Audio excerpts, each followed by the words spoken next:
नदी के किनारे मकान ना चाहिए या सेजिया पर सैया नादान ना चाहिए आ गांव में चुगुला प्रधान ना चाहिए। वाह देश बिगड़ल नेता ले या बापे बिगड़ल बेटा ले या कलम बिगड़ गई लाला ले। वाह हम महफिल बिगड़ी हाला ले या जान जाता गोली भाला ले। आज का समाज बिगड़ गई विंध्याचल के कंठी माला ले। ऊपर ले गिरी बम त नीचे भाला का करी या मोए गाँव चोर त 4 गो हाला का करी। वाह नहर में जब पानी न रही त नाला का करी। पंडित हो जी छिनार त कंठी माला माला का करी। अठजा कठजा बात ना बूझे। अठजा कठजा बात ना बूझे। सगरा मंगरा नहर पर जूझे। सौरी पलियाँ घर चौतलियाँ खाए के दाल भात बोलेला खलियाँ। कीर में गोसाई के जबरा में ओरा अब बभनी भरा खरा ह मुहजोरा निकरी से रामपुर खरपूरा। तीनों गांव हमन के पूरा वजह से गनी पजराम बढ़ा जतपूरा। वाह मिलल सरा का चूरा गनी अखनी कूरा मारा 2-4 जना के 2-4 हुरा देवल लहना गांव बरेजी। तीनों गांव मरेजी अधिका बोलबा कहली हंस करेजी। वाह सेवराई चितर का डेरा खनी 2 गो पाकल केरा। तब गनी भदौरा मनिया ल 2-4 बड़ा धनिया। नवली नवे न गहमर टरे बीच कर रहिया धरहर करे। गहमर बारे कुदा के लगनी मारे। वाह आ गनी चौसा कहत न सपा लगिए हमार मौसा। तब गनी बक्सर किला कटलस बनवा पीला। जब न जाई भोजपुर जिला हमार घर बा कैमूर जिला। ऐनी सरेंजा बढ़ल करेजा राजपुर हेठुआ। अखनी चीनी के ठेकुआ मोरथ महिला बेचल रहिला। बहुरा पड़ियारी करेला बड़ियारी। वाह गैधरा कजरिया माला नजरिया ईटा हाकाड़पुर ह खूंखार अधिका बोलब देही मार।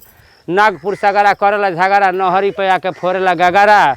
आ मुखराम खीरी खाए के भल फिरी गनी चतारा बन गल जतारा जी परला फतारा। वाह अब गनी गारा गरगराला कुछिला पराला। मोहनपुर धराला जाके बसही माराला। एकौनी के कावे सेलास गोहरावे कोटा सोटा लेके धावे। मोहनपुर दरही ओजा लगनी बसही रखला से 4 दिन सही कहनी के चल कुसही खाए के मिल गल छूछा। छुछाही भगतगंज भगीरथा नरवर भेटाइल 3 किलो परवर। सारो सेर कोरगावा नौवा मय गहूँ बौरे टोटल भकाउआ सखुआना तियारा कटलस बेड़ा सियारा। चल गनी लाला चक हरपुरी टाढ़ी। अलेहनी 2-4 गाड़ी पे टाढ़ी कहनी कि आवा नटवार विक्रम दिनारा। कहला से भैया जो जल्दी दक्षिण किनारा।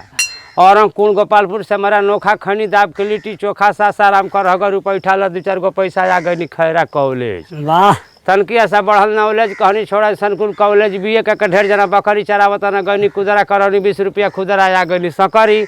अलेहनी 6 किलो ककरी कहनी के चल भिटी आ खाए के मिल गल सुखले लिट्टी। धैनी जीटी रोडनी पुरानी छतनी लहनी 1-2 गो मंठा महे के मथनी बस पूरा भोखरी लागल प्राइवेट नौकरी। एकरा निक बाकी राखो 9 गो छोकरी ऑर्केस्ट्रे चलाव। वाह सिसावार छतावना सुते के मिलल बड़ा सुघर बिछावना। ससना पचारा दू भाई अपने में कैला झगड़ा। सलथुआ परसथुआ जिला कैमूर हो गई भभुआ डंगरी डोनोरी बिशनपुरा कटारा। सुने वाला आदमी टोटल पर गिना पटारा बढ़ूपर तेलंगा कटसरिया केशोपुर खजरा। ल 2-4 किलो गजरा डणवास मुजान दादर कैला सोहट के आदमी यादर ओजा लगनी बैरेज आ गाड़ी लागल गैरेज। वाह चला मुठानी स्टेशन ल 5 किलो बेसन भरा। के हाली मुखिया का नॉमिनेशन हारत हुरा जीता त थूरा। ऐनी मोहनिया में हिरोइन पिया तरह बनिया मोकरी बेतरी भेंटा गल। भौजी के छोटकी बहिन तेतरी चल गनी चैनपुर हाटा। वाह हिसाब में लागल घाटा कहनी छोड़े सन कुलसाटा सोनहन उदार जखल से चभक के मार सौरूडी कीर खाना पड़ा। मारा 2-4 जना के 2-4 थपारा घड़ी घाटा पुसौली गोला धैला से समझ के लोला। गलती तो 1 बार सबका से होला। वाह दुर्गौती करम नासा बड़ी जोर के भैल नासा आ गनी चंदौली सदर राजा कहला से आवे हमार राजा जिला जौनपुर सख्त बनारस। अवर देश लथमरुआ यही आरा जिला में शेर बसलौरी देश में भेड़ुआ सकल रिहा धीना जमनिया खनी 2-4 ढमनिया। गाजीपुर चिकावा दबौला दुनी हिकावा मेदनीपुर चट्टी खागुर कपट्टी सुहवल रेवतीपुर डेढ़गावा। 1 गगरी के कोहार लगौल सामा दिलदार नगर सिंहानी सरैला। ल 2-4 किलो करैला बनी पुरवा बान्हे जुरवा इसरी पिसे पिसान नर खर में बसर बड़ौरा लूचा गाँव नोनार। वाह देवैथा तिहरी मिलल धोती पियरी अवसर का करैत घाट। लागर है पाड़िन का हटा गनी देवलिया मसाढ़ी ओजा के निहा श्याम ककेवाड़ी सिया पोखर खोखर ऊँच गाँव मटियारी। आ नदी का तीरे है भड़हरिया जहाँ सियरन को ससुरारी। वाह जबुरना नरहन राती का लागल गरहन सहुका महुअर कान्ही मरनी 2-4 गो बानी आ गनी गौरा भोखरी। अल काठ कवखरी रामगढ़ गोड़सरा सदुल्लापुर तेनुआ। अल 2-4 किलो हरियर हरियर लामे लामे नेनुआ। अब ओजा से गनी जाना कि किशनपुरा बगाड़ी चढ़े के मिलल बा हीरो हुंडा गाड़ी। परसोतापुर गोराडी ठकुरा कालानी। आ रतिया कर रही ना हम अपना दलानी। चढ़े पैकौली दरे साझी के आवा घरे। रामकृष्ण हरे हरे ईंटा छाप घरे घरे। जय हिंद जय भारत।